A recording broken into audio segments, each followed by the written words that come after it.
বেটা এখানে শোনো, হ্যাঁ আব্বা বলো। তুমি আজকে পরীক্ষায় কি লিখেছো বাপ?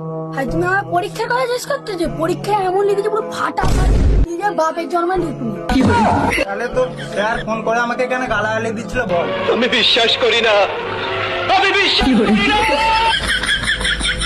শোন শোন এখানে শোন, হ্যাঁ আব্বা বলো। তুই যে বলতেছিস কিছু করিনিস, তোর স্যার ঘর বয়ে আমাকে খাতাটা দিয়ে গেল। কি কি লিখেছিস আমি পরে বলতেছি। প্রিয় মান্যগণ, এইটা গৌরীপুর মালপটানা স্কুল। হ্যাঁ আব্বা ওটা মালপাটানো স্কুল না গো, গৌরীপুর হাই স্কুল। ওই যা একটা স্কুল হলো, ঠিক আছে? কি পড়ছি আমি শোন, এই আমাকে সাপোর্ট করুন, আমাকে বেশি করে ফলো করুন। যে যে আমাকে ফলো করবে শেষে আশা করি ফলো ব্যাক পাবে। হে প্রভু কি রে, এটাই তোর পরীক্ষা? তুই যদি এমন করে পরীক্ষা দিস, তোর বিয়ে দেবো, কেঁদে মরে যাবি বেটা। বাবা দুঃখ সুখের কথা বলে কেউ?